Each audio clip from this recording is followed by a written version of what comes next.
තෙරුවන් සරණයි පින්වත් ඔබ හැම දෙනාටම සදහවත්නි අදත් සුපුරුදු පරිදි පූජනීය කොත්මලේ කුමාර කස්සප ගෞරවනීය ස්වාමින් වහන්සේ විසින් සිදු කෙරෙන වෙබජ්ජවාද ධර්මදේශනාව අප මෙලෙස ආරම්භ කරන්නට සූදානම්. පින්වත් ස්වාමින් වහන්සේ තාම ගෞරවයෙන් নমස්කාර පූර්වකව අපි පිළිගනිමු. අවසරයි අපේ හාමුදුරුවනේ. සාදු සාදු සාදු. සදහවත්නි අද මේ වැඩසටහන දේශනාව විසුරුවා හරින්නට දායකත්වයේ දරමින් කටයුතු කරනවා යක්කල පදිංචි ඉන්ද්‍රාණි පෙරේරා මහත්මිය සහ කඳාන පදිංචි පියසීලී පින්තු මහත්මිය ඇතුළු ඒ පින්වතුන් ඔවුන්ගේ අරමුණ බවට පත්වෙනවා ධර්මාවබෝධය පිණිසත් ඔවුන්ගේ සංසාරගත සියලු දෙනාට පින් අනුමෝදන් කරන්න ඔවුන් මේ උතුම් වූ දේශනාව තුළින් බලාපොරොත්තු වෙනවා. එහෙමනම් අපි ඒ උතුම් වූ ප්‍රාර්ථනාව පෙරදරි කරගනිමින් මේ දේශනාව ශ්‍රවණය කරමු. අවසරයි ස්වාමින් වහන්සේ. නමෝ තස් භගවතු අරහතෝ සම්මා සම්බුද්දස්ස නමෝ තස් භගවතු අරහතෝ සම්මා සම්බුද්දස්ස නමෝ තස් භගවතු අරහතෝ සම්මා සම්බුද්දස්ස ශ්‍රද්ධා සම්පන්න කාරුණික පින්තුනි හැම කෙනෙක්ම උතුම් සද්ධර්ම ශ්‍රවණයට සූදානම් වන මොහොත ලෝතර සම්මා සම්බුදුරජාණන් වහන්සේ සාරාංශික කල්ප ලක්ෂයක් මුළුල්ලෙහි ඒ බෝධි සම්භාර ධර්මයන් පුරණ කාලෙදී අනන්ත අප්‍රමාණ දුක් විඳලා අවබෝධ කරගත්ත මේ භවයේදී අවබෝධ කරගත්ත ඒ ලෝකයේහි යථාර්ථය අපට ධර්මයේ විදිහට ශ්‍රවණය කරගන්නට ලැබෙන්නේ. එනිසා සුදීන් විසින් සත්පුරුෂයන් විසින් ඒ ධර්මය සාවධානව තමන්ගේ ජීවිතයට ප්‍රායෝගිකව භාවිත කරන්නට අවබෝධයක් ලබා ගත හැකි පරිදි ශ්‍රවණය කරන්නට අවශ්‍ය වෙනවා. බුද්ධෝත්පාද කාලයක අපි ලබාගත් මේ මනුෂ්‍ය ජීවිතය ලේසියෙන් කෙනෙකුට ලබන්න පුළුවන් දෙයක් නෙමෙයි. ඒ උතුම් ලාභය අද දවසේදී ඔබට සම්පූර්ණ වෙලා තිබෙනවා. එහෙනම් ඒ උතුම් ලාභය ලැබුණ දවසේ ඔබ අප්‍රමාදී විය යුතුයි. ඔය ලාභය නොලැබී ලෝකයේ තුල ඕනෑතරම් මිනිස්සු බොහෝ වූ නොයෙක් ක්‍රියාකාරකම් වල නිරත වෙනවා. දුගතියට යන්නට හේතු සකසා ගන්නවා. ඒ සියල්ලටම පසුබිම සකසලා දෙන්නේ ඔබට ලැබුණු ඔය ලාභය, ඔබට ලැබුණු ඔය අවස්ථාව බොහෝ දෙනෙකුට අහිමි වීම. ඒ නිසා ඒ ලාභය, ඒ අවස්ථාව සලසාගත් ඔබ විසින් අප්‍රමාදීව කටයුතු කරගත යුතු වෙනවා. ඒ තමයි ජීවිතයක ඔබ සිද්ධ කරගත යුතු ප්‍රධානම දේ බවට පත්වන්නේ. පින්නතුනි, බුදුරජාණන් වහන්සේ ධර්මය කියලා අපට දේශනා කළේ ලෝකයේ තිබෙන යථාර්ථය පිළිබඳව. බුදුරජාණන් වහන්සේ විවරණය කරපු ඒ ධර්මයම ශ්‍රාවකයන් වහන්සේලා නොයසේනම් ධර්මය අවබෝධ කරගත්ත උතුමන් වහන්සේලා විසිනුත් විවිධ අවස්ථාවල විවිධ පුද්ගලයින්ට විවිධ අවස්ථාවන්හි විවිධ න්‍යායන් ඔස්සේ පැහැදිලි කරලා තිබෙනවා. බුදුරජාණන් වහන්සේ දේශනා කළ ප්‍රධාන ණය ක්‍රමය නොඉක්මවන නිසා ඒ ණය ක්‍රමයට ඒ න්‍යායට ඇතුළත්ව පවත්නා නිසා ඒ සියලු වචනය පොදුවේ බුද්ධ වචනය ලෙස හැඳින්වෙනවා, බුද්ධ වචනය ලෙස සංග්‍රහයට යනවා. එසේ බුද්ධ වචනය ලෙස සංග්‍රහයට යන ශ්‍රාවක භාසිතයක් ලෙස දක්නට පුළුවන්කම තිබෙන පටිසම්භිදා මග්ග ප්‍රකරණය ආශ්‍රය කරගෙනයි අපි දහම් කරුණු දිගින් දිගටම සාකච්ඡා කරමින් පවතින්නේ. එහිදී ප්‍රධාන වශයෙන් අපි අවසාන ලෙස හඳුනා ගන්නට යෙදුනා භූමිනානත්ත් ඥානය පිළිබඳව. භූමිනානත්ත් ඥානයේදී අපි තේරුම් ගත්තා භූමි හතරක් තිබෙනවා. චතස්සෝ භූමි, කාමාවචර භූමිය, රූපාවචර භූමිය, අරූපාවචර භූමිය, අපරියාපන්න භූමියයි කියලා. ඉන් කාමාවචර භූමිය කියලා කියන්නේ කාමයේ අනුව හැසිරෙන භූමිය. ඒ කියන්නේ සතර අපායත්, මනුෂ්‍ය ලෝකයත්, දිව්‍ය ලෝක 6ත් කියන මේ සියලුම තැන් කාමාවචර භූමියට අයත් තැන් හැටියට අපි හඳුනා ගන්නවා. ඒ වගේම ධාන උත්පාදනයේ තුලින් ප්‍රතිසන්දි වශයෙන් පැමිණෙන ඒ භූමිය රූපාවචර භූමිය ලෙස අපි හඳුනා ගන්නු ලබනවා. එතකොට මේ බ්‍රහ්ම ලෝක 16ක් ප්‍රධාන වශයෙන් අපි හඳුනාගත්ත රූපාවචර භූමිය ලෙස. අරූපී ධ්‍යාන උපදවා ගැනීමෙන් ප්‍රතිසන්දිය ලබන භූමිය අරූපාවචර භූමිය ලෙස හඳුනා ගන්නට යෙදුණා. ඒ වගේම මේ තුන් භූමියටම අයත් නොවන තුන් භූමියෙන්ම මිදීම පිණිස උත්සාහවත් වන ඒ අයට පත්වන්නට පුළුවන්, පිහිටා සිටින්නට පුළුවන්කම තිබෙන කිසිම දෙයක් පරියාපන්න නොවන, කිසිම දෙයක් අනුව නොයන චුති ගති වට්ඨ දුක්ඛ ආදීන්ගේ අනුගත භාවයකට නොයන ඒ අපරියාපන්න භූමිය නම් හතරවන භූමියක් පිළිබඳවත් අපි තේරුම් ගත්තා. සෝවාන් මාර්ග ඵල, සකුදාගාමි මාර්ග ඵල, අනාගාමි මාර්ග ඵල, අරිහත් මාර්ග ඵල කියන මේ මාර්ග හතර සහ ඵල හතර අයත් වන ඒ භූමිය අපරියාපන්න භූමිය විදිහට අපි තේරුම් ගන්නට යෙදුණා. එතකොට මේ භූමීන් පිළිබඳව අපි හඳුනාගත්තට පස්සේ අපිට තේරුම් ගන්නට තියෙන දේ තමයි මේ භූමියක් කියලා කිව්වට මේ භූමියක් යනු යම්කිසි ආකාරයකින් යම් ප්‍රතිෂ්ඨාවක් එහෙමත් නැතිනම් පිහිටා සිටීමක් සලසා දෙනු ලබන්නක් බව. ඒ කියන්නේ භූමිය කියලා කියන්නේ යම්කිසි ආකාරයකින් අපට පිහිටා සිටීමක් ලබන්නට උපකාර වන තැන. එතකොට මේ කාමාවචර භූමි කියලා කියන්නේ කාමය අනුව හැසිරෙන්නන් සඳහා පිහිටා සිටින්නට උපකාර වන තැන තමයි කාමාවචර භූමිය කියලා කියන්නේ. එතකොට භූමිය කියලා කියන්නේ අන්න ඒ අර්ථයකින්. හැබැයි ඒ භූමිය තුල අණුව යන ඊට අනුගත වුණ නොඑක් ධර්මයන් තිබෙනවා. ඒ ධර්මයන් පිළිබඳව අපි තේරුම් ගන්නකොට තමයි අපිට භූමිනානත්ත් ඥානය වගේම ධම්මනානත්ත් ඥානය තේරුම් ගැනීම වැදගත් කියලා දකින්නට පුළුවන්කම තිබෙන්නේ. අන්න අවසාන ලෙස අපි සාකච්ඡා කරමින් හිටියේ ඒ ධම්මනානත්ත් ඥානය පිළිබඳව. එතනදී අපි තේරුම් ගත්ත කාමාවචර ධර්ම පිළිබඳව පවත්නා නුවණ ධම්මනානත්ත් ඥානයට අයිති. එතකොට කාමාවචර ධර්ම කියලා කියනකොට මොනවද මේ කියන කාමාවචර ධර්ම? අන්න ඒ කාරණාව පිළිබඳව තමයි අපි විමසුවේ. කියන්නේ කාමය අනුව හැසිරෙන භූමිය තුළ පවත්නා ඒ ධර්මයෝ කියලා දැක්වේ මොනවද? අන්න ඒ ටික පිළිබඳව අපි දකිනකොට කාමාවචර ධර්ම අතර කාමාවචර කුසල ධර්ම තිබෙනවා, කාමාවචර අකුසල ධර්ම තිබෙනවා, ඒ වගේම කාමාවචර අව්‍යාකෘත ධර්ම තිබෙනවා. විපාක ක්‍රියාදී අව්‍යාකෘතයෝ පවතිනවා.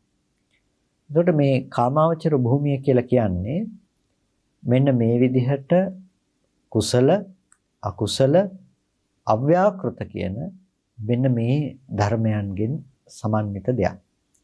එතකොට යම්කිසි කෙනෙක් කාමාවචර භූමිය පිළිබඳව දැනගන්නවා නම් ඔහු ඒ කාමාවචර භූමිය තුල යෙදෙන ධර්මයන් පිළිබඳවත් අවබෝධ කරගන්නේ අවබෝධයේ පවත්වන්නේ විය යුතුයි. කාමාවචර ධර්ම කියලා කියන්නේ වෙන මොකවත් නෙමෙයි. කාමාවචර ධර්ම කියලා කියන්නේ ඒ කාම භූමියේහි හැසිරෙන්නන්ට හටගනු ලබන යම් කිසි චිත්ත චෛතසික ධර්මයන් පවතිනවා නම් අන්නේ ධර්මයන්. එතකොට ඒ පිළිබඳව පවත්නා නුවණ තමයි ධම්මනානත්ත් ඥානය කියලා අපට දකින්නට පුළුවන්කම තිබෙන්නේ. එතකොට අන්න ඒ ධම්මනානත්ත් ඥානය පිළිබඳව කතා බහ කරනකොට ප්‍රධාන වශයෙන්ම කාමාවචර භූමියේ කුසල ධර්ම තිබෙනවා, අකුසල ධර්ම තිබෙනවා, අව්‍යාකෘත ධර්ම තිබෙනවා. එතකොට ඒ කුසල ධර්ම ගැන දකිනකොට අපි හඳුනා ගන්නට යෙදුනා කුසල් සිත් තිබෙනවා කියන. කුසලයක් කියලා කියන්නේ පිනක් කියලා කියන්නේ අපි කරන ක්‍රියාවක් නෙමෙයි. ඒ ක්‍රියාවට හේතු වන වස්තු නෙමෙයි. කුසලයක් කියලා කියන්නේ පිනක් කියලා කියන්නේ කොමක්ද? එතන පහළවන සිතක්. එතකොට ඒ සිත නැතිව කුසලයක් යෙදෙන්නේ නැහැ. කුසලයක් පිළිබඳව කතා කරන්නට පුළුවන් කමක් නැහැ. එනිසා සිත සමග තමයි අපට කුසලයේ අකුසලයේ පිළිබඳව කතා කරන්නට පුළුවන්කම තිබෙන්නේ. කායික වාචසික වශයෙන් වීතික්කමයක් පේන්නේ. ඒ කියන්නේ කායික වාචසික වශයෙන් ක්‍රියාත්මක වීමක් අපට දකින්නට පුළුවන්කම තිබෙන්නේ එතන යෙදෙන සිත නැමැති ධර්මයේ නිසා. එනිසා කාමාවචර ධර්ම පිළිබඳව කතා කරනකොට කාමාවචර කුසල ධර්ම අපිට ඉස්සෙල්ලා කතා කරන්නට පුළුවන්කම තිබෙනවා. කාමාවචර කුසල ධර්මයන්ගෙන් අපිට තේරුම් ගන්න පුළුවන් මෙන්න මේ වගේ සිතක්, ඒ වගේම මේ සිතෙහි යෙදෙන මෙබඳු වූ ධර්මතා ටිකකුයි කුසලයේ කියලා කියන්නේ කියලා. ඒකට ඇතැම් වෙලාවකට අපි දකිනවා සමාජය තුළ විවිධ කතාබස් ඇති වෙනවා. මේ පින සහ කුසලය කියන්නේ දෙකක් ආදී ලෙස. දැන් කුසලය කියලා කියනකොට දැන් කාමාවචර පින් කියලා කොටසක් ඇත්තේ නැහැ. දැන් කාම භූමිය පිළිබඳව විග්‍රහ කරනකොට කාම භූමියේ යෙදෙන ධර්ම ගැන කතා කරනකොට දැන් කාමාවචර කුසල් තියෙන්නේ. ඒකට කාමාවචර කුසල් මතු ප්‍රතිසන්දි විපාක ගෙන විද්දෙන කාම භූමියේ උපදින්නට හේතු වන්නේ කාමාවචර කුසල්. එතකොට මේ කාමාවචර කුසල් කියන දේ යෙදිලා තියෙන්නේ මේ අපි අද පින් කියලා කියන දේවල් වලටම තමයි. එතකොට එනයින් ගත් කල මේ පින සහ කුසලය කියලා කියන්නේ මේක දෙකක්. එකක් කුසලයේ නිවන් දකින්න හේතු වෙන එක, පින කියලා කියන්නේ මේ සසරේ පැවැත්මට හේතු වෙන එක කියලා එහෙම බෙදන්න පුළුවන් කමක් නැත්තේ නෑ. කාමාවචර භූමියේහි පින් කුසල් අකුසල් අව්‍යාකෘත කියලා එහෙම බෙදීමක් නැත්තේ නැහැ. තියෙන්නේ මොනවද? කුසල අකුසල අව්‍යාකෘත. එතකොට ඒ කුසල ධර්ම තිබෙනවා, අකුසල ධර්ම තිබෙනවා, අව්‍යාකෘත ධර්ම තිබෙනවා. එතකොට කුසල ධර්ම කියලා කියනකොට අපි ඔය පින් කියලා කියන සියල්ලම ඇතුළත් වෙන්නේ කුසල ධර්ම සංග්‍රහයට තමයි. ඒ සියල්ලක්ම කුසලයයි කියන සංග්‍රහයට යනවා මිසක කුසලයෙන් එළියට විසියලා වෙනම මේ වැඩකට නැති අපි අයින් කළා දාන්නට ඕන කියන පින් කියලා කොටසක් වෙනම තියනවා එහෙම නෙමෙයි. ඒ නිසා කාමාවචර කුසල ධර්ම කියලා කියන්නේ අපි මේ පින් කියලා කියන දේවල් වලටම තමයි. ඒකට අනේ කාමාවචර කුසල් පිළිබඳව අපි හඳුනා ගන්නකොට කාම භූමිය කියලා කියන්නේ අනේ කාමාවචර කුසලයෙන් සමන්විත තැනක්. ඒ කාමාවචර කුසලයෙන් සමන්විත වන ඒ භූමියේ තිබෙන ධර්මයන් පිළිබඳව විනිශ්චය කරනකොට අපි දැක්කා සෝමනස්ස සහගත ඥාන සංප්‍රයුක්ත සිතක් තිබෙනවා. සෝමනස්ස සහගත ඥාන සංප්‍රයුක්ත සිතක් තියෙනවා. මේ සිත හටගන්නේ කොහොමද? රූපාරම්මණං වා සද්ධාරම්මණං වා ගන්ධාරම්මණං වා රසාරම්මණං වා පොට්ටබ්බාරම්මණං වා ධම්මාරම්මණං වා යං වා පනාරබ්බ රූපය අරමුණු කරගෙන හරි, ශබ්දය අරමුණු කරගෙන හරි, ගන්ධය අරමුණු කරගෙන හරි, රසය අරමුණු කරගෙන හරි, ස්පර්ශය අරමුණු කරගෙන හරි.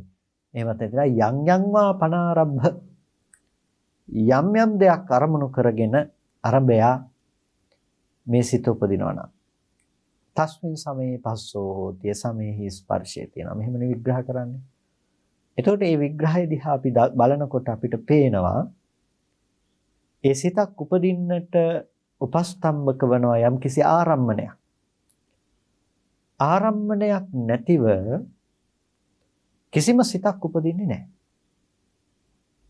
අරමුණක් ගෙනම තමයි යම් කිසි සිතක් උපදින්නේ. අරමුණක් නැතිව සිතක් උපදින්නේ නැහැ. සෝමනස්ස සහගත ඥාන සංප්‍රයුක්ත සිත උපදිනවා නම් ඒ සිතට යම් කිසි අරමුණක් තියෙන්නට ඕනේ. ඒ අරමුණේ එල්බිලා තමයි, ඒ මත තමයි මේක පිහිටවන්නේ. නැතිනම් මේ සිත උපදින්නේ, මේ සිත පවතින්නේ ඒ අරමුණ මත එල්ලිලා. එතකොට මේ කාමාවචර මේ කුසල් සිත උපදිනකොට රූපාරම්මණං වා සද්ධාරම්මණං වා කියලා කියන්නේ රූපය අරමුණු කරගෙන හරි. මේ අයට තියෙන රූපය අරමුණු කරගෙන තමයි මේ කුසල් සිත උපදවන්නේ. ශබ්දය අරමුණු කරගෙන තමයි මේ කුසල් සිත උපදවන්නේ. ගන්ධය රසය ස්පර්ශය අරමුණු කරගෙන තමයි මේ කුසල් සිත උපදවන්නේ. එතකොට ඒකට ඒ සිතේ තිබිය යුතු ප්‍රධානම දේ තමයි යම්කිසි අරමුණක් තියෙන්නට ඕනේ. ඒ සිත උපදින්න පවතින්න හේතු වෙන යම්කිසි ආරම්මණයක්. ආරම්මණය කියන කොටත් අපි තේරුම් ගන්නට ඕනේ ප්‍රධානම දේ තමයි දැන් රූපාරම්මණං වා කියනකොට රූපය ආරම්මණයමයි කියලා කියනව නෙමෙයි. රූපය අරමුණු කරනවා කියන එකයි රූපය ආරම්මණයක් බවට පත්වනවා කියන එකයි රූපය එසෙව්වක් කියන එකයි කොටස් දෙකක්. දැන් රූපයේ ආරම්භය අපිට සිත් උපදවන්නට පුළුවන්. හැබැයි මේ උපදවන සිත එක්ක සංප්‍රයුක්ත නැහැ රූපය. එකට යෙදිලා නැහැ. ඒ සිතත් එක්ක එකට පවතින දෙයක් නෙමෙයි මේ රූපය කියලා කියන්නේ. ඒ නිසා මේ රූපාරම්මණං වා කියලා කියනකොට අපි තේරුම් ගන්නට ඕනේ මේ මහා භූත රූපයම අරමුණයි රූපයයි දෙකම එකයි කියලා මේ කිව්වා එහෙම නෙමෙයි. රූපය අරමුණු කරන්නට පුළුවන්කම තිබෙනවා. රූපය ආරම්මන ප්‍රත්‍යයෙන් ප්‍රත්‍ය වෙනවා මේ සිත උපදවන්නට කියලා කියනවා. එතකොට මේ විදිහට ප්‍රත්‍යක් ගැන කතා කරන්නට පුළුවන්කම තිබෙනවා. මිසක මේක එකම ධර්මය කියලා කියන්නට පුළුවන් කමක් නැහැ. එතකොට දැන් මෙන්න මේ විදිහට අපි අරගෙන බලනකොට මෙන්න මේ රූපය අරමුණු කරගෙන මේ සිත උපදිනවා. මොකද්ද උපදින සිත? සෝමනස්ස සහගත ඥාන සංප්‍රයුක්ත සිත උපදිනවා. අන්න ඒ සිත පිළිබඳව අපි විග්‍රහ කරගන්නට යෙදුණා. දීර්ඝ ලෙස සාකච්ඡා කළා. ඒ සිතේ යෙදෙනවා මෙන්න මේ වගේ ධර්මතා ටිකක් කියලා. ඒ සිතේ යෙදෙන ස්කන්ධ කීයද, ආයතන කීයද, ස්පර්ශ කීයද, මේ විදිහට අපි කතා කළා ඒ සිතේ යෙදෙන්නේ මොන වගේ ධර්මතාවයන්ද කියලා.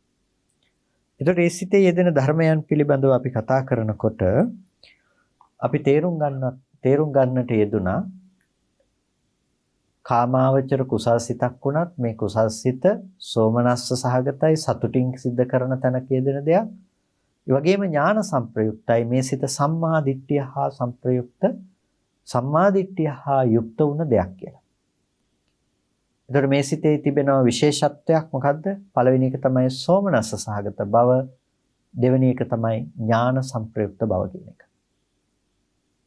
සෝමනස්ස සහගත බව සහ ඥාන සංප්‍රයුක්ත බව කියන එක. තව විශේෂත්වයක් තිබෙනවා. ඒ විශේෂත්වය තමයි අසංඛාරික බව. අසංඛාරික බව. අසංඛාරික බව කියන එක අපි තේරුම් ගත්තා. බාධාවකින් තොරව සෝසාහෙම්ම යම් කිසි දෙයක් අපි සිද්ධ කරනවා. තමන්ටම හිතිලා තමන්ම ඒ දේ සිද්ධ කරනවා. හිතේ පැකිලීමකින් තොරව ඒ දේ කැමැත්තෙන් සිද්ධ කරනවා. අන්න ඒ බඳු අවස්ථාවල ඇති වෙන්නේ අසංඛාරික චිත්තයන් කියලා. හැබැයි දැන් මේ ධම්මසංගණි ප්‍රකරණය තුළ යෙදෙන මේ සිත අසංඛාරික සිතක් කියලා නම් කරන්නේ නැහැ. සෝමනස්ස සහගත ඥාන සංප්‍රයුක්ත අසංඛාරික සිතයි කියලා විග්‍රහ කරන්නේ නැහැ. නමුත් මේ හිත එහෙම විග්‍රහ නොකලට අපි දෙවෙනි සිත පිළිබඳව විස්තර කරනකොට අපිට දකින්න පුළුවන්කම තිබෙනවා එතන තියෙන විශේෂත්වය මොකක්ද කියන එක. කොහොමද ඒක විස්තර කරන්නේ? අස්මින් සමේ කාමාවචරං කුසල චිත්තං උප්පන්නං හෝති. යම් කිසි තැනක කාමාවචර කුසල චිත්තයේ උපදිනවා නම් එතකොට සෝමනස්ස සහගත ඥාන සංපයුත්තං සසංඛාරේන සෝමනස්ස සහගත ඥාන සංප්‍රයුක්ත සසංඛාරේන සසංඛාරිකව ඒ හිත උපදින්නේ. සසංඛාරිකව. එතකොට ඒක සසංඛාරයි කියලා කියන්නේ මොකක්ද? සසංඛාරයි කියලා කියන්නේ දැන් අපි දකින්න සමහර වෙලාවට මේ වලට අර්ථකථන සපයනකොට කෙනෙක් කියනවා මේ අර සිතේ සංස්කාරයේ යෙදিলা නැහැ මේ සිතේ සංස්කාරයේ යෙදෙන එකයි මේ සසංඛාරය කියලා කියන්නේ. මෙතනදී මේ සසංඛාර කියන වචනය කියලා කියන්නේ යම්කිසි විදිහකින් යම්කිසි කෙනෙක් ඒ කුසල් සිත සිද්ධ කරන්නේ නැතිනම් ඒ කුසලයේ සිද්ධ කරන්නට එයාගේ හිත නමන්නේ හිත උපදවන්නේ තව කෙනෙකුගේ මෙහෙවීම නිසා නම් තව කෙනෙක් කියන නිසා ඒ දේ කරනවා. එතකොට කියන නිසා කරනකොට ඒ බඳු අවස්ථාවල තව කෙනෙකුගේ මෙහෙවීම නිසා ඒ සිත උපදිනකොට සෝස්සාහෙන් ඒ හිත එතන උපදින්නේ නැති වෙනකොට ඒ හිතට කියනවා ඒ හිතේ තියෙන්නේ සසංකාරික බවක් කියලා. එක්ක තමන් හිතේ මැලි ගතියෙන් කරනවද නැද්ද කියලා හිතලා කරන්න වෙනවනේ කියලා හිතලා හිතේ මැලි ගතියෙන් ආපස්සට අඩියක් අදගෙන ඒක කරනකොට ඒත් සසංකාරිකයි කියලා කියනවා. එතකොට මෙන්න මේ සසංකාරික සිත කුමක්ද කියලා දක්වලා තියෙනවා. සසංකාරික සිත කියන්නේ කුමක්ද කියලා දක්වලා තිබෙනවා. එතකොට සසංකාරික සිත කියන්නේ කුමක්ද කියන එක දක්වලා තිබෙනකොට අසංකාරික සිත අමුතුවෙන් දක්වා තියෙන්නට අවශ්‍යතාවයක් ඇත්තේම නැහැ. අපි දන්න එක අසංඛාරික සිත තමයි කියන්නේ. ඒ කියන්නේ යම්කිසි අපි හිතමු පෙට්ටි දෙකක් තියෙනවා. පෙට්ටි දෙකක අපිට එක පැත්තකින් බලනකොට පේනවා අංක 2 ගහලා තියෙනවා. පෙට්ටි දෙකක අංක 2 ගහලා තියෙනවා. එතකොට අපි දන්නවා මේ පෙට්ටි දෙකක් තියෙන තැනක මේ අනිත් පෙට්ටියේ නම් අංක 1 විය යුතුයි කියලා. අන්න ඒ වගේ මේ සසංඛාරික සිත කුමක්ද කියන එක දක්වනකොට මේ සසංඛාරිකයි කියලා කියන්නේ මෙන්න මේ හේතුව නිසායි කියනකොට අප තේරුම් ගන්නට ඕනේ එහෙනම් පළවෙනි සිතෙහි සහ මේ සිතෙහි තිබෙන වෙනස්කම කුමක්ද කියලා මේ දෙක සංසන්දනයෙන් තේරුම් ගන්නකොට එහෙනම් පළවෙනි සිතේ සසංඛාරිකයි කියන විශේෂණයක් ඇත්තේ නැහැ. එහෙනම් ඒ සිතේ සසංඛාරික බවක් නැහැ. සසංඛාරික බව කියන එකට තිබෙන විරුද්ධාර්ථවත් පදේ තමයි අසංඛාරිකයි කියන එක. එහෙනම් ඒ සිත අසංඛාරිකයි. එතකොට අසංඛාරික සහ සසංඛාරික භේදය අපි තේරුම් ගත යුත්තේසේ. නැතිනම් ධම්මසංගණි ප්‍රකරණය තුළ නාමග්‍රහණයෙන් දක්වන්නේ නැහැ. සෝමනස්ස සහගත ඥාන සංප්‍රයුක්ත අසංඛාරික කුසල්සිතයි කියලා එකක් දක්වන්නේ නැහැ. දක්වන්නේ කොහොමද? සෝමනස්ස සහගත ඥාන සංප්‍රයුක්ත සිතක් කියලා. හැබැයි දෙවනි චිත්තය ගැන විස්තර කරනකොට ඒ සිතෙහිදී විස්තර කරනවා ඒ සිත උපදිනවා සසංඛාරේන. දැන් අර සිතම තමයි උපදින්නේ. එතන එදෙන චෛතසික ධර්මයන්ම තමයි උපදින්නේ. හැබැයි මේ සිතේ ඉපදීමේදී වෙනස් බවක් තියෙනවා. මොකද්ද මේ සිත උපදින්නේ? සසංඛාරේන.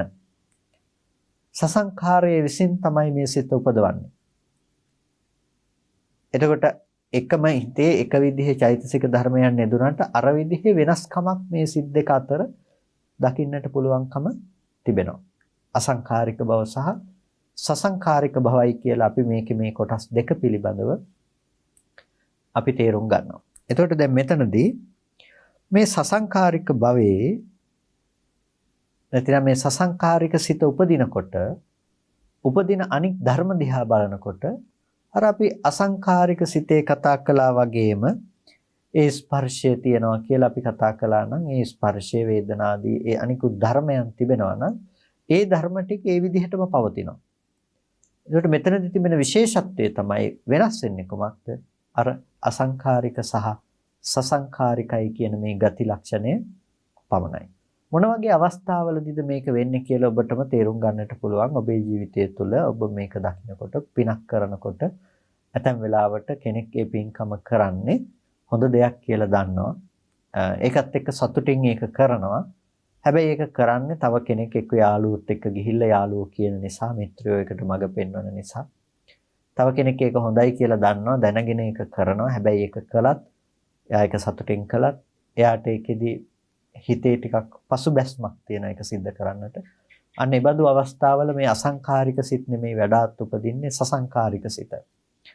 ඒකෙන් කියන්නේ මේ එක සිතක් විතරක් එක දිගටම පවතිනවා කියන එක නෙමෙයි. ඒ සිත පිළිබඳව ඊට පස්සේ ඔහුට මුලින් සසංඛාරික බවකින් ඒ යම් කිසි ක්‍රියාවක් ආරම්භ කළත් පසුවට ඔහුට ඒ ධර්මයේම අසංඛාරිකව सिद्ध කරන්නට පුළුවන්කම තිබෙනවා. එක අවස්ථාවකදී මේ ඇතිවෙන එක සිතක් කියලා කියන්නේ මේ බොහොම ක්ෂණයකදී ඇතිවෙන ධර්මයක් නේ. එක චිත්තක්ෂණයක් නේ, නැත්නම් එක ධර්මයක් නේ මේ සිතක් කියලා කියන්නේ. එතකොට මේ එක සිතක් කියලා කියනකොට ඊළඟ සිතක් ආපහු ඒ දන් දෙනවා කියනකොට පළවෙනියට ආවේ ඒක සසංඛාරික සිතක් කියලා. ඒ දාණය අපි පූජා කරලා සම්පූර්ණ ඉවර වෙනකම් ඇති වෙන්නේ සසංඛාරික සිත් කියලා කියන්නට පුළුවන් කමක් නැත්තේ. නෑ ඕනනම් යාට ඒක පූජා කරන අවස්ථාවේදී මෙතන ඉඳලා අසංඛාරික සිත් උපදින්නටත් පුළුවන්කම තිබෙනවා. හැබැයි විපාක පැත්තෙන් ගත්තාම මේ හිතේ යෙදෙන මේ පුංචි පුංචි ගතිවල වෙනස්කම් ටික නිසා මොකද වෙන්නේ? අර විපාකවල වෙනස්කම් දකින්නට පුළුවන්කම තියෙනවා. විපාකවල වෙනස්කම් දකින්නට පුළුවන්කම තියෙනවා. ඒක තමයි ලෝකේ චිත්ත න්යාමයේ සහ කර්ම න්යාමයේ බවට පත් වෙන්නේ. දැන් දෙන්නෙක් ගිහිල්ලා දෙන්නම දන් පූජා කරනවා. දෙන්නම පූජා කරන අපි හිතමු ඉදි කටුවක් අරගෙන ගිහිල්ලා මේ දෙන්නම එකම දවසේ එකම වෙලාවක එකම ස්වාමින්වහන්සේ නමකට ඉදි කට්ටක් පූජා කරනවා. දෙන්නටම සිද්ධ වෙන්නේ එකම ආනිසංසයද කියලා බැලුවොත් නෑ, ආනිසංස දෙකක්. විපාක දෙකක්. ඒකට හේතුව දෙන්නගේම චේතනා දෙකක්. ඒ සිතේ චෛතසික ධර්මයන්ගේ අඩු වැඩි බව තිබෙනවා. අපි හිතමු කෙනෙක් පූජා කරනවා තමන්ම ඒ පිළිබඳව හිතලා පූජා කරනවා. තව කෙනෙක් ඒක පූජා කරනවා දෙවැන්න එක පූජා කරන්නේ අර කෙනා පූජා කරමු කියලා කියන නිසා. සතුටින් අරගෙන ගිහිල්ලා ඒක පූජා කරනවා. හැබැයි යා කරන්නේ යාගේ යාළුවා ගිහිල්ලා පූජා කරන නිසා කියනකොට. එතකොට අන්න ඒ බඳු අවස්ථාවක එයාට සම්පූර්ණම වැඩිපුර ඇති වෙලා තියෙන චිත්ත සංතතිය දිහා බැලුවාම අර සසංඛාරික චිත්තයන් තමයි වැඩි. එතකොට මේ දෙකේ විපාකය එක සමාන ලෙස ලැබෙන්නේ නැහැ.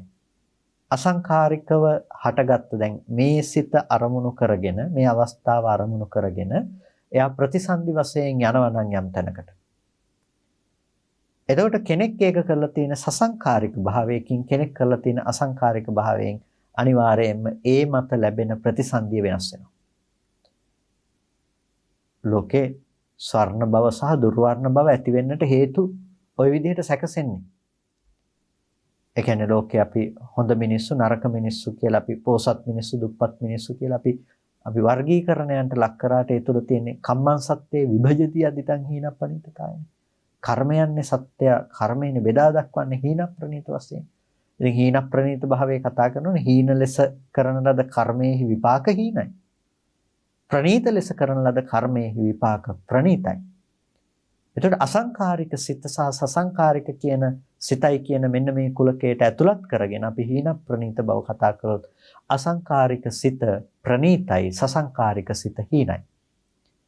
ප්‍රණීත වූ අසංඛාරික සිතෙන් ලබන්නට පුළුවන්කම තිබෙන්නේ ප්‍රණීත වූ විපාකයක්. හීන වූ සසංඛාරික සිතෙන් ලබන්නට පුළුවන්කම තිබෙන්නේ හීන වූ විපාකයක්. එතකොට මේ එකම අවස්ථාවක උනත් දෙදෙනෙකුගේ සිත් දෙකක් වෙනකොට ඒකින් ලැබෙන විපාකය ක්‍රියාව එකක් උනත් දෙකක් බවට පත් වෙලා තිබෙනවා. ඒක තමයි කර්මය සහ සිතෙහි තිබෙන ස්වභාවයේ බවට පත්වන්නේ. එතකොට අපි පිනක් කරනවා කියලා කිව්වට, මිනිස්සෙක් පින් කරනවා කියලා කිව්වට, අර පින්කම් කරන මිනිස්සයාය, එහෙම නැතිනම් අර දන් දෙන කෙනාය, සිල් රකින්න කෙනාය කියලා කිව්වට පවත්නා යථාර්ථය මොකද්ද? සෝමනස්ස සහගත ඥාන සංප්‍රයුක්ත අසංඛාරික සිතක් උපදිනවා. ඒ සිත උපදිනකොට අපි ඒ සිතෙන් නිපන් ධර්ම ගැන කතා කළා. ඒ සිත හා සංප්‍රයුක්ත ධර්ම ගැන.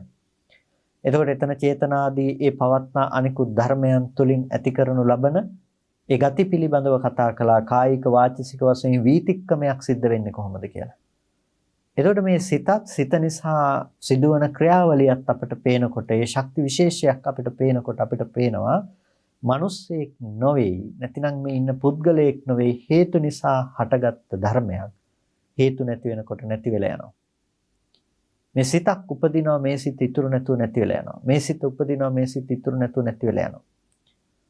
එතකොට මේ සිතක හට ගැනීම සහ වැයවීම කියන කාරණා ටික අපිට දකිනකොට අපිට දන් දෙන මිනිස්සෙක් දකින්නට පුළුවන්කම තියෙන තැන අපිට මේ ධර්මතාවයන් පමණක් තේරුම් ගන්නට දකින්නට පුළුවන්කම තිබෙනවා.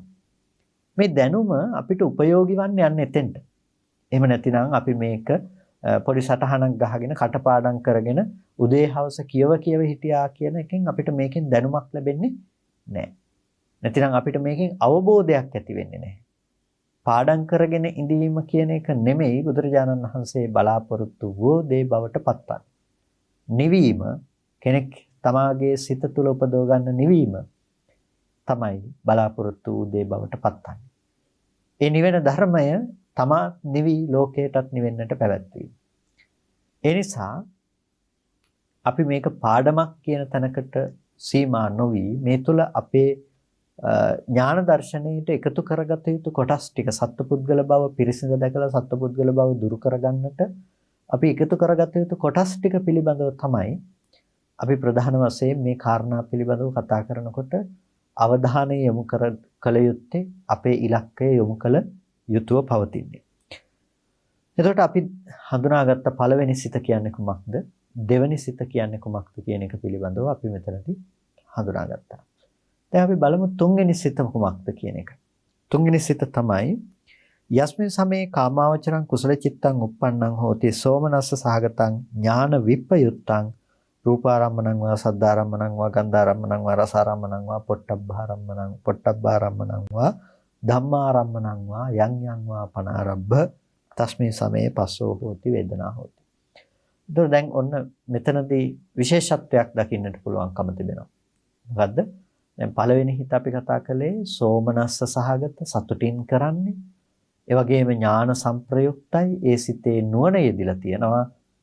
අසංකාරික හෝ සසංකාරිකයි කියලා කතා කළා. එතකොට ඒකේ අංග තුනක් තියෙනවා. පළවෙනි සිතේ මොකද්ද? සෝමනස්ස බව සම්පූර්ණයි. ඥාන සංප්‍රයුක්ත බව සම්පූර්ණයි. අසංකාරික හෝ සසංකාරික කියන බව සම්පූර්ණයි. ප්‍රධාන අංග තුනක් මෙතනදී අපි තේරුම් ගන්නට ඕනේ. එතකොට තුන්වෙනි අවස්ථාවට යනකොට කෙනෙක් කුසල ධර්ම කරනකොට තව අවස්ථාවක් තිබෙනවා. ඒ තමයි මේ තුන්වෙනි ආකාරයේ සිතුත් එතන උපදින්න පුළුවන්කම තිබෙනවා. දැන් හැම තැනකම වැඩ කරනකොට ඒකාකාරී බවක් නැතිනම් එක ස්වභාවයෙන්ම සිත් නෙමෙයි උපදින්නේ. ඇතැම් අය කරන ක්‍රියාකාරකම් අනුව ඒ හිතේ යෙදෙන ගති ලක්ෂණවල අඩුවක් දකින්න පුළුවන්කම තිබෙනවා. මේ තුන්වෙනි අවස්ථාවෙන් නිරූපණය වෙන්නේ නැතිනම් තුන්වෙනි සිතයි කියලා හඳුන්වනු ලබන්නේ අන්න ඒ බඳු ආකාරයට පහළවන චිත්තය පිළිබඳව. මොකක්ද ඒක? සෝමනස්ස සහගතං ඥාන සංපයුත්තං. සෝමනස්ස සහගත ඥාන සංප්‍රයුක්ත කියලා පළවෙනි එක කතා කළා වගේම මෙතනදී ඥාන විප්‍රයුක්තං ඥාන විප්‍රයුක්තයි. එතකොට මෙතනදී අර පළවෙනි එකේ අපි අංග තුනක් කිව්වා සෝමනස්ස සහගත බව, ඥාන සංප්‍රයුක්ත බව සහ අසංකාරික බව. දැන් මෙතනදී කියනවා සෝමනස්ස සහගත බව සම්පූර්ණයි. හැබැයි ඥානෙ නැහැ. ඥාන විප්‍රයුක්තයි. අසංකාරික වෙන්න පුළුවන්කම තියෙනවා. සෝමනස්ස සහගතයි ඒ දේ කරන්නේ සතුටින්. ඥාන විප්‍රයුක්තයි. හැබැයි එතන නුවණ නැහැ. නුවණ නැහැ කියලා කියන්නේ දැන් කර්මය කර්මඵලය අදහන නුවණක් නැතුව කෙනෙකුට කරන්නට පුළුවන්කම තිබෙනවා ඒ දේ. දැන් අපි ගත්තොත් අන්නේ තීර්ථකයෝ ඒ අයත් දන් දෙනවා. අන්‍යාගමික කෙනෙක් වුණත් දන් දෙනවා. දෙවියන් වහන්සේ ලෝකෙම ඇව්වා කියලා හිතාගෙන ඉන්න කෙනෙකුත් දන් දෙනවා, ස්වර්ගයට යනවා කියලා හිතාගෙන හරි යා දන් දෙනවා. එතකොට එතනදී යාට ඇත්තේ නැහැ ඒ බඳු මනසක ඉන්න කෙනෙකුට මේක කුසලයක්. මේ කුසලයේ විපාක මට අනාගතයට ලැබෙනවා. එතකොට මේ කුසලයේ කුසල විපාකය හඳුනගෙන පිළි අරගෙන දම් පූජා කරනවා කියන නුවණ එයාට එතන යෙදෙන්නේ නැහැ. හැබැයි එයාත් දන් දෙනවා. එයාත් දාණය පූජා කරනවා, දන් දෙනවා. එතකොට දන් දුන්නට ඒ පින එයාට අර විදිහට සම්පූර්ණ වෙන්නට සුදුසු ප්‍රඥාව කියන දේ එතන යෙදිලා නැහැ.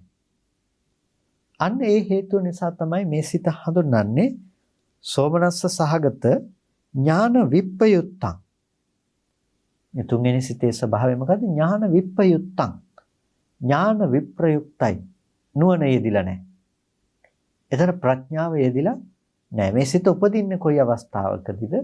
රූපාරම්මණං වා සද්ධාරම්මණං වා ගන්ධාරම්මණං වා රසාරම්මණං වා පොට්ටබ්බාරම්මණං වා ධම්මාරම්මණං වා යං වා පනාරම්භ කියලා අර කලින් කිව්වා වගේම ඕනෑම අරමුණක එල්බීගෙන මේ සිත උපදිනවා. ඒකට යම් අරමුණක එල්බීගෙන මේ සිත ඉපදුනත් මේ සිතෙහි තිබෙන විශේෂත්වය තමයි ප්‍රඥාව නැතිකම.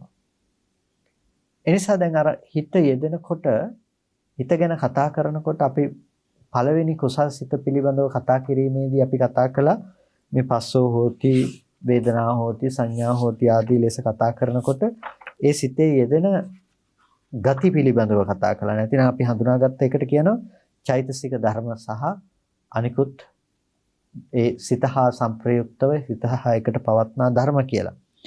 එතකොට මේ සිත හා එකට පවත්නා ධර්මයන්ගෙන් ඇතැම් කොට්ඨාසයන් ලැබෙන්නේ නැහැ. එතකොට මොනවද මේ ලැබෙන්නේ නැත්තේ?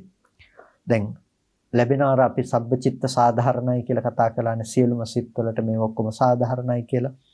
එතකොට අපි කිව්ව පස්ස වේදනා සංඥා චේතනා චිත්ත මේ හැම එකක්ම මෙතනට අදාළයි. විතක්ක ਵਿਚාර මේ ආදී ධර්ම මෙතනට අදාළයි.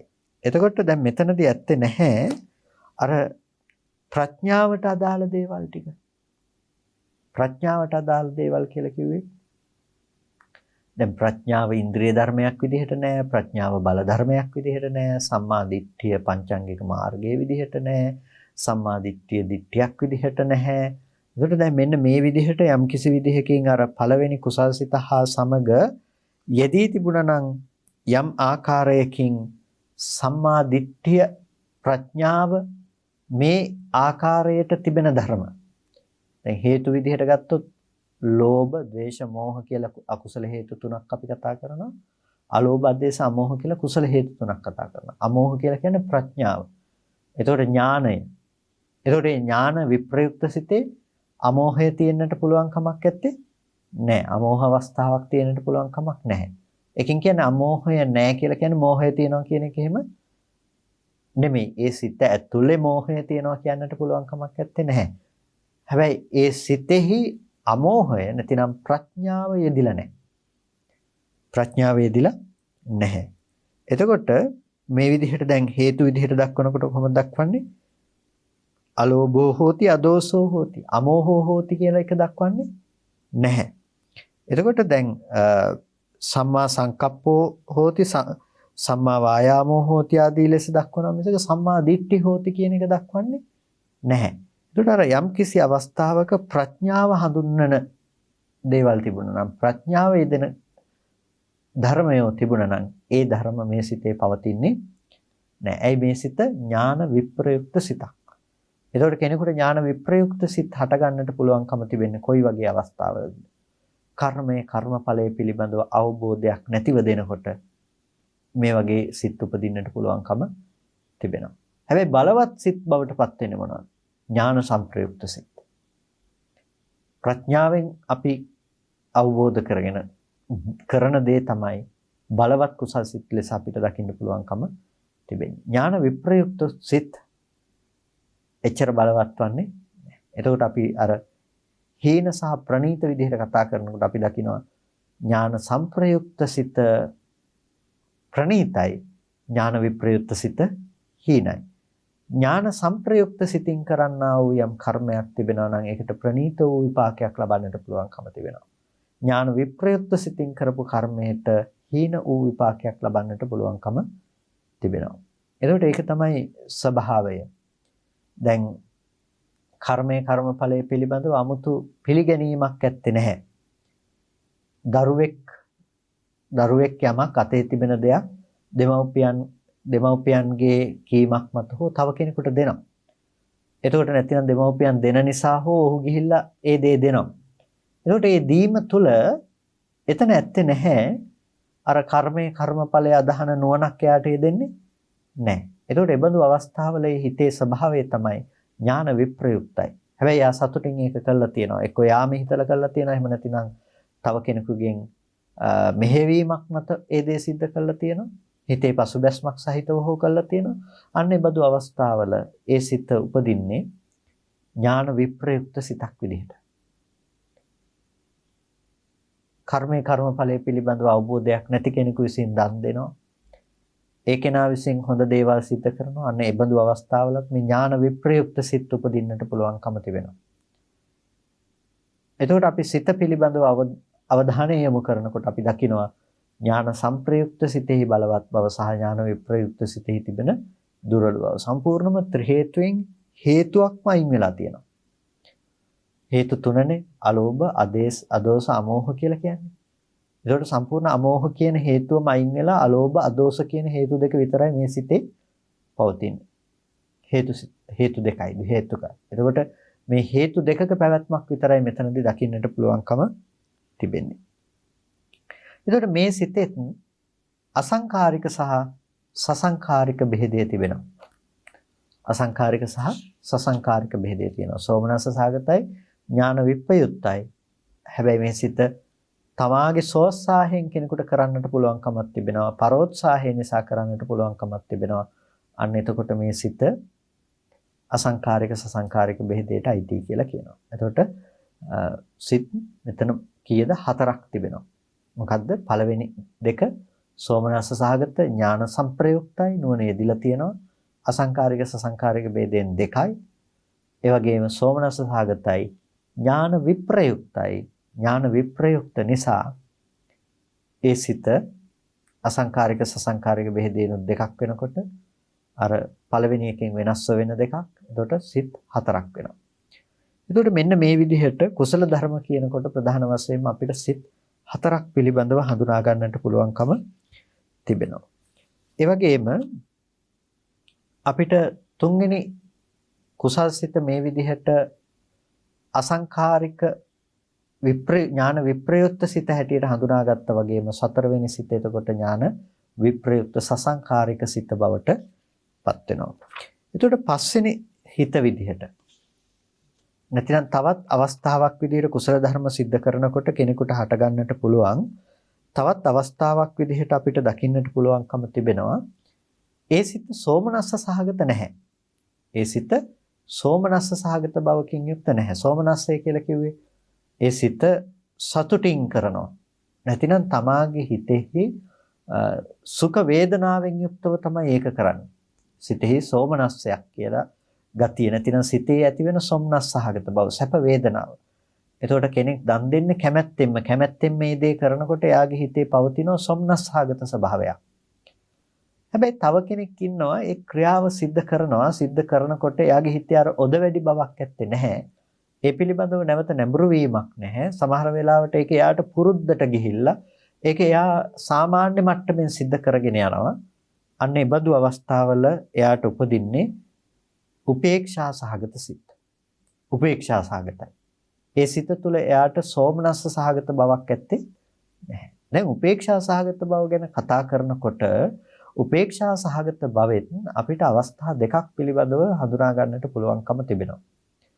ඒ තමයි අර උපේක්ෂා සහගත භාවය යම්කිසි කෙනෙක් සිද්ධ කරනකොට ඒ කුසල්සිත දුර්වල වෙන්නටත් පුළුවන්. ඒ කුසල්සිත ශක්තිමත් වන්නට පුළුවන්කමක් තිබෙනවා. දැන් කරන පුරුද්දටම සතුටක් නැතුව කරගෙන ආපු පුරුද්දටම යම්කිසි කෙනෙක් දෙනවා. දැන් දන් දීලා පුරුදු කෙනෙක් ඉන්නවා. ඒ කෙනා ඒ පුරුද්දට කරගෙන ආපු පුරුද්දටම එයා සාමාන්‍යයෙන් දෙනවා. දාණය දෙනවා. එයාට ලොකු හැඟීමක් ඒ තුල ඇත්තේ නැහැ. ලොකු අදහසක්, ලොකු හැඟීමක් ඒ තුල ඇත්තේ නැහැ. ඒතකොට ලොකු හැඟීමක් ඒ තුල නැති වුණාට එයා ඒක කරලා තියෙනවා. ඒ කරන වෙලාවේදී එයාට ඒකේ සොම්නස් සහගත ස්වභාවය නැති වුණාට එතන තියෙනවා එයාට උපේක්ෂා සහගත ස්වභාවයක්. හැබැයි එයා දන්නවා එයා කරන දේ හොඳ දෙයක්. ඒක හොඳ විපාක ගෙන විද්දෙන දෙයක් හැටියට ඒ නිසා ඒකට කියන උපේක්ෂා සහගතයි. උපේක්ෂා සහගත වුණාට ඥාන සම්ප්‍රයුක්තයි. උපේක්ෂා සහගත වුණාට ඥාන සම්ප්‍රයුක්තයි. හැබැයි ඒක අසංකාරිකව කරන්න පුළුවන් කමක් තිබෙනවා. සසංකාරිකව කරන්න පුළුවන් කමක් තිබෙනවා. දැන් මෙන්න මේ විදිහට සෝමනස්ස සහගත ඥාන සම්ප්‍රයුක්ත සිතට වඩා මෙතනදී උපේක්ෂා සහගත බව තමයි විශේෂත්වය වෙන්නේ. වේදනාව තමයි එතකොට එතනදී වෙනස් වෙලා තියෙන්නේ. ඒ හිතේ යෙදෙන සැප වේදනාව වෙනුවට උපේක්ෂා වේදනාව ප්‍රධාන වෙලා තියෙනවා. తත්‍ර මජ්ජතතා කියන ගතිය. එතකොට යම්කිසි සිතක උපේක්ෂාව බලවත් වෙනකොට ඒ කුසල් සිත බලවත් විය නොහැකිද කියලා කෙනෙකුට හිතෙන්නට පුළුවන් කමක් තියෙනවා. දැන් අපි සාමාන්‍යයෙන් හඳුනාගන්නේ සෝමනස්ස සහගත ඥාන සම්ප්‍රයුක්ත කුසල් සිත තමයි බලවත්ම කුසල චිත්තය හැටියට. හැබැයි උපේක්ෂා සහගත කුසල් චිත්තේ බලවත්ම කුසල් චිත්තයක් ලෙස හටගත නොහැකිද කියලා හිතන්නට පුළුවන්කම තියෙනවා. ඇයි? උපේක්ෂාව කියලා කියනකොට එතන ඒකාග්‍රගත ස්වභාවය ප්‍රධානත්වයක් ගන්නවා. එතකොට යම්කිසි කෙනෙක් යම් කුසලයක් කරනකොට ඒ සිතෙහි දැඩි ඒකාග්‍රතාවයෙන් යුක්තව ඒ දේ සිද්ධ කරනකොට උපේක්ෂා සහගත ඥාන සම්ප්‍රයුක්ත අසංඛාරික සිතක් වනකොට ඒ සිත තවදුරටත් බලවත් සිතක් බවට පත්වන්නට පුළුවන්කම තිබෙනවා. ඒකයි උපේක්ෂා සහගත බව ගැන කතා කරනකොට අපිට කතා කරන්නට පුළුවන් දෙවිධයක් පිළිබඳව මේ කතා කළේ. එතකොට එකක් තමයි අපි අර සාමාන්‍ය විදිහටම වේදනාව නිසා නැතිනම් ඒකේ විශේෂත්වයක් නැතිකම නිසා ඒ පිළිබඳව වැඩි තැකීමක් නැතුව අපි කරනවා. එතකොට ඒකේ 아무තුවෙන් අපි සතුටු වෙන බවක් ඇත්තේ නැහැ. එතනත් උපේක්ෂාවක් තියෙනවා. ඒ වගේම තව තැනක උපේක්ෂාව තමයි ඒ සිත බොහෝම ඒකාග්‍රගතව හිත එකඟ කරගෙන එයා ඒ දේ නිරත වෙනවා. අන්න හිතේ එකඟතාවය ඇතිව එයා ඒකේ නිරත වෙලා ඒක කරගෙන යනකොට එතන උපදින්නේ මොකක්ද? එතන උපදින්නේ උපේක්ෂාවක්. හැබැයි ඒ උපේක්ෂාව ඊටාම බලවත්, ඒ කුසල චිත්තේ බලවත් චිත්තයක් බවට පත් කරන්නට හේතු වන්නේ අන්නේ ගතිය. එතකොට අපිට එතනදී ප්‍රධාන වශයෙන්ම තේරුම් ගන්නට පුළුවන්කම තිබුණේ කුමක් පිළිබඳවද? වේදනාවේ බෙහෙදේ පිළිබඳව. උපේක්ෂා සහගත බව සහ සෝමනස්ස සහගත බව. සෝමනස්ස සහගතයි කියනකොට සැප වේදනාව, උපේක්ෂා සහගත බව කියනකොට උපේක්ෂා වේදනාව. එතකොට උපේක්ෂාව කියන දේ බලවත් වෙනවනේ. උපේක්ෂාව කියන දේ සම වේලාවකදීම දුර්වල ධර්මයක් නෙමෙයිනේ. උපේක්ෂාව කියන දේ කුසල පාක්ෂික ධර්මයක් විදිහට උපේක්ඛා ඒකග්ගතාවය කියන පංචම ධානයේට අයිති දෙයක් හැටියටත් අපිට දකින්න පුළුවන්කම තියෙනවා. ඒකට උපේක්ෂාව එතනදී බලවත්ම මට්ටමකට යන දෙයක්. එසා උපේක්ෂාව කියන මට්ටමින් අර සෝමනස්සයට වඩා දුර්වල දෙයක් හැටියට උපේක්ෂාව දකින්නට පුළුවන්කමක් නැත්තේ නැහැ. උපේක්ෂා සහගත මට්ටම කියන එක බලවත්ව යන කුසල් සිතක් බවට පත්වන්නට පුළුවන්කම තිබෙනවා. උපේක්ෂා සහගත ඥාන සංප්‍රයුක්ත අසංකාරික සිත හැබැයි. අසංකාරික සිත. ඒ වගේම තවත් කෙනෙකුට කුසලයක් කරනකොට උපේක්ෂා සහගත බව ඒ කුසල් සිතෙහි උපදිනවා. උපේක්ෂා සහගත බව ඒ කුසල් සිතෙහි උපදුනාට එයාට ඒ සිත ඉපදීමේදී සසංකාරිකවයි උපදින්නේ. තව කෙනෙකුගේ මෙහෙවීම හෝ හිතෙහි තිබෙනා පසුබස්නා ගතිය නිසා හෝ ඒ හිත උපදින්නේ සසංකාරික දෙයක් විදිහට. එතකොට ඒකට උපේක්ෂා සහගත සසංකාරිකයි ඥාන විප්‍රයුක්තව හටගන්නවා සසංකාරිකයි හැබැයි. එතකොට උපේක්ෂා සහගත ඥාන සංප්‍රයුක්ත සසංකාරික සිතකුත් අපිට හඳුනා ගන්නට පුළුවන්කම තිබෙනවා. ඥාන සංප්‍රයුක්ත අසංකාරික සිතකුත් අපිට හඳුනා ගන්නට පුළුවන්කම තිබෙනවා. එතකොට උපේක්ෂා සහගත පළවෙනි සිත් දෙක තමයි උපේක්ෂා සහගතයි සිත ඥාන සංප්‍රයුක්තයි අසංකාරිකයි සහ සසංකාරිකයි කියන මේ සිත් දෙක. ඊට පස්සේ අපිට 6 වෙනි අවස්ථාවේදී සසංකාරික සිත පිළිබඳව හඳුනාගත්තා වගේම අපිට 7 වෙනි සිත හැටියට දකින්නට පුළුවන්කම තිබෙනවා. උපේක්ෂා සහගතයි හැබැයි ඒ හිත ඥාන විප්‍රයුක්තයි ඥානය යෙදිලා නැහැ. ප්‍රඥාව යෙදිලා නැහැ. ඒ සිතේ ප්‍රඥාව කියන දේ යෙදිලා නැති නිසා උපේක්ෂා සහගත මට්ටම විතරක් යෙදලා තියෙන නිසා ඒක දුර්වල කුසල් සිතක්. උපේක්ෂා සහගත ඥාන විප්‍රයුක්තයි හැබැයි අසංකාරික සිතක් හැටියට ඒ සිත උපදින්නට පුළුවන්කම තිබෙනවා. අසංකාරික සිතක් හැටියට උපදින්නට පුළුවන්කම තිබෙනවා. දැන් යමක් දීලා පුරුදු පවුලක දරුවෙක් තමන්ගේ අතේ තිබෙන දේ කිසිම තැකීමක් නොකොට ඒ දේ අසබඩ ඉන්න කෙනෙකුට දෙන්න පුළුවන්කම තිබෙනවා. ඒකට ඒක දුන්නයි කියන එකෙන් එයා ඒ හිතේ මහා සතුටකින් ඒක सिद्ध කළා. නැහැ නිසා සෝමනස්ස බවක් ඇත්තේ නැහැ. උපේක්ෂා සහගත බවක් තිබෙන්නේ. එයාට කර්මයේ කර්මඵලය අදහන නුවණක් ඇදිලත් නැහැ. ඒකට එතන ඥාන විප්‍රයුක්ත භාවයක් තිබෙනවා. හැබැයි යාම හිතලා කරලා තියෙන්නේ. ඒ නිසා ඒක අසංකාරික සිතක්. මේ අවස්ථාව මේ විදිහට හඳුන්වන්නේ ඔබට මේ අවකාශයේ තේරුම් ගන්නට විතරයි. නැත්නම් මේ පුද්ගල సంతානය තුළ අවස්ථාවන්හිදී හටගන්න සිතේ ස්වභාවයන් තමයි මේ විදිහට දක්වන්නේ. ඒ චෛතසික ධර්ම වෙනස් වෙනකොට ඒ සිතේ ස්වභාවය සම්පූර්ණම වෙනස් ස්වභාවයක් ගන්නවා. එතකොට මෙන්න මේ විදිහට කෙනෙකුට උපදින්නට පුළුවන්කම තිබෙනවා උපේක්ෂා සහගත ඥාන විප්‍රයුක්ත අසංකාරික සිතක් උපදින්නට. ඒ වගේම උපේක්ෂා සහගත ඥාන විප්‍රයුක්ත සසංකාරික සිතක් උපදින්නට පුළුවන්කම තිබෙනවා. මෙන්න මේ විදිහට කාමාවචර කුසල ධර්ම කියනකොට ප්‍රධාන කාමාවචර කුසල සිත් පිළිබඳව අපි කතා කිරීමේදී සිත් 8ක් දකින්නට පුළුවන්කම තියෙනවා. ප්‍රධාන සිත් 8ක් දකින්නට පුළුවන්කම තිබෙනවා කාමාවචර කුසල් සිත් හැටියට. එතකොට මොනවද අපි ආපහු සංක්ෂිප්තයක් විදිහට අපි කතා කළොත් එහෙම සෝමනස්ස සහගත ඥාන සංප්‍රයුක්ත අසංකාරික සිත, සෝමනස්ස සහගත ඥාන සංප්‍රයුක්ත සසංකාරික සිත, සෝමනස්ස සහගත ඥාන විප්‍රයුක්ත අසංකාරික සිත, සෝමනස්ස සහගත ඥාන විප්‍රයුක්ත සසංකාරික සිත. එතකොට සෝමනස්ස සහගත සිත් 4යි. ඥාන සංප්‍රයුක්ත සහ ඥාන විප්‍රයුක්ත කියන ආකාරයෙන්ු සසංකාරික සහ අසංකාරික කියන බෙහෙදෙනුත් මේ සිත් 4 මේ විදිහට ඇතුළත් වෙන්නේ.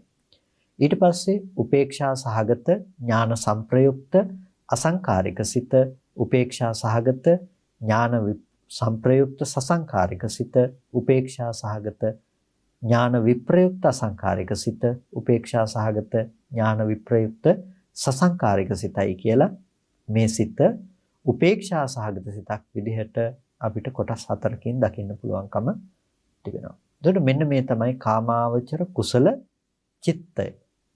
කාමාවචර කුසල චිත්තය. අපි යම් කිසි විදිහකින් පිනක් කරනවා කියලා කියනවනම් දන් දෙනවා, සිල් රකින්නවා, භාවනා කරනවා. අපි මේ විදිහට කාමාවචර ලෝකයේ තුල යම් කිසි ආකාරයකින් යම් කුසල කර්මයන් සිද්ධ කරනවා කියලා කියනවා නම් ඒ සෑම මොහොතකම උපදින දේවල් තමයි මේ ධර්ම. මේ සිත් 8 තමයි උපදින්නේ. සිත් 8යි. එතකොට වැඩි උපදින්නේ නැහැ. එතකොට කොහොමද මේ නානත්වයක් තියෙන්නේ? පින්නතුනේ මේකේ නානත්වයක් තියෙන්නේ මේ හා යෙදෙන අනිකුත් ධර්මයන් නිසා. මේ හා යෙදෙන චෛතසික ධර්මයන්ගේ බලවත් බව සහ දුර්වල භාවය මත තම තමන්ගේ කෘත්‍ය හරියට සිද්ධ කිරීම සහ නොකිරීම මත අන්න එතකොට ඒ සිත වෙනස් වෙනවා, වෙනස් ස්වභාවයක් ගන්නවා. එතකොට ලෝකේ නානත්වයක් දකින්න පුළුවන්කම තිබෙනවා. මෙහෙම අපි ඕලාරිකව කතා කළාට බොහොම සියුම්ව තේරුම් ගත යුතු දේවල්.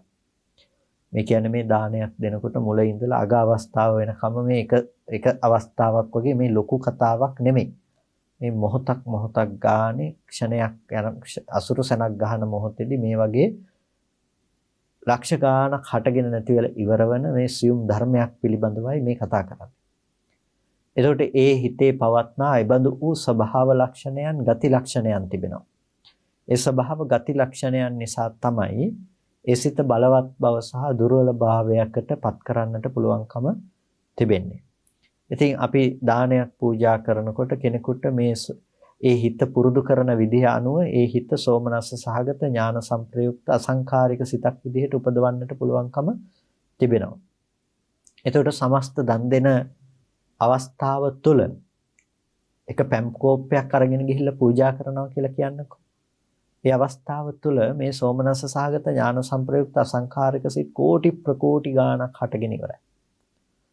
ඒ නිසා ඒ එකම කුසලයක විපාකයේ විදිහට ඔබට මෙන්න මෙච්චරයි මෙපමණයි කියලා ආනිසංස කියන්නට බෑ කියලා කියනවා. දැන් අපි ආනිසංස ගැන අහනකොට කියනවනේ සංඝයා උදෙසා දුන්නාම මේ ගාන කියන්නට බෑ කියලා. ඇයි අරමුණ බලවත් සංඝ රත්නය. එතකොට ඒ පිළිබඳව තිබෙන ශ්‍රද්ධාවාදී ඒ තිබෙන චෛතසික ධර්මය ඊටාම බලවත්. ඒ අරමුණ පිළිබඳව එල්බී තිබෙන ඒ චෛතසික ධර්මය ඊටාම බලවත්. එතකොට ඒ කුසල්සිත ඊටාම ශක්තිමත්. එතකොට ඒ ශක්තිමත් වූ කුසල්සිත තමයි නැවත කෝටි ගණනක් හටගන්නේ. එතකොට ඒ ශක්තිමත් කුසල්සිතකට එක කුසලසිතකට එක විපාකයේ ගානේ ආවත් එතකොට කොච්චර ඒ සිතක් නිසා ලැබෙන විපාක ප්‍රමාණයක් අපිට දකින්න පුළුවන්කම තිබෙනවා. ඒ නිසා ඒ විපාක මෙන්න මෙච්චරයි මෙපමණයි කියලා කියන්නට පුළුවන් කමක් නැහැ කියලා කියන. ඒ සිත් ප්‍රමාණයක් නැහැ. සිත් ප්‍රමාණයක් නැති නිසා විපාක ප්‍රමාණයක් නැහැ. මේකේ තිබෙන විශේෂ දේ තමයි ඒ විදිහේ කර්මයක් සිද්ධ කළ නිසා එබඳු කර්මයකට තණ්හා කළ නිසාම ඒ තණ්හාව නිසා ඒ කර්මය නිසාම ඉපදුනා. ඒ තණ්හාව නිසා ඒ කර්මය නිසා තමයි මේ ප්‍රතිසන්දි වශයෙන් ආවේ. එතකොට ප්‍රතිසන්දි වශයෙන් මිනිස්සෙක් උනේ දෙවියෙක් වෙන්න කෙනෙක්. ඒ වගේම තිරසංගතාත්ම භාවයක උපදින්නේ එබඳු වූ කර්මයකට තණ්හා කිරීම නිසාමයි. එබඳු කර්මය කියන දේ හටගෙන ඉතුරු නැතුව නැති වෙලා යන මේ විදිහේ හිතක් මෙබඳු ධර්මතාවයක් විදිහට අපි තේරුම් ගන්නකොට අපිට පේනවා සංකත ස්වභාවයක්. හේතු නිසා සකස් වෙන හේතු නැති වෙනකොට නැති වෙන ස්වභාවයක්. ඒ ස්වභාවය තේරුම් ගන්නට තමයි මේ ධර්මතාවයන් නැතිනම් මේ කාරණා අපිට උපකාර වෙන්නේ.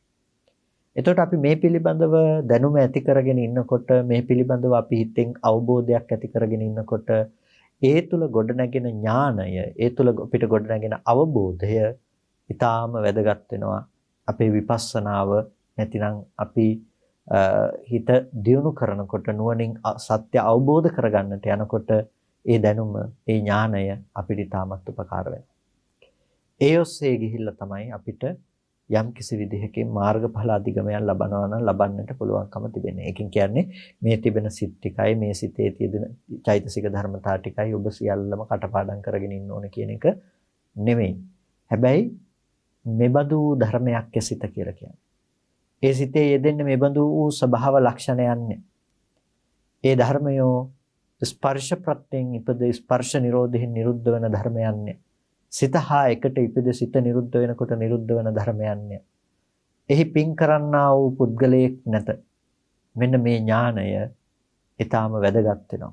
හේතුම් පටිච්ච සම්භූතං හේතුබංගා නිරුජ්ජති කියන මේ අවබෝධයට අපිට පත්වන්නට හේතුපනිශ්‍රේ වන්නේ මේ කියන කාරණා සමුදායයි. ඒ නිසා ඔබ මේ කාරණා ටික ශ්‍රවණය කිරීම තුළ තවත් එක පාඩමක් කියන තැනකට කොටු කරගන්න නැතුව ඔබේ ජීවිතය තුළ කුසල ධර්මයන් රැස් කරගන්න මිනිස්සු පුද්ගලයෝ සත්වයෝ දකින්න තැනක මෙබඳු වූ ධර්මතාවයන්හි පැවැත්මක් නේද කියලා පොඩ්ඩක් පැත්තකට වෙලා ඒ දිහා දකින්නට පුරුදු වෙනවා නම් ඔබට මේ දේ ප්‍රායෝගිකව ඔබේ ජීවිතයට ලං කරගන්නට පුළුවන් ක්‍රමවේදයක් තේරුම් ගන්නට ලැබෙවි. ඒ නිසා මේ කියන දේවල් පාඩමින් ඔබට ගිහිල්ලා ප්‍රායෝගිකව එදිනදා ජීවිතය තුළ ඔබ භාවිත කරන්නට උත්සාහවත් වන්නට කියලා බොහොම කල්යාණ මිත්‍ර භාවයෙන් සිහිපත් කරනවා.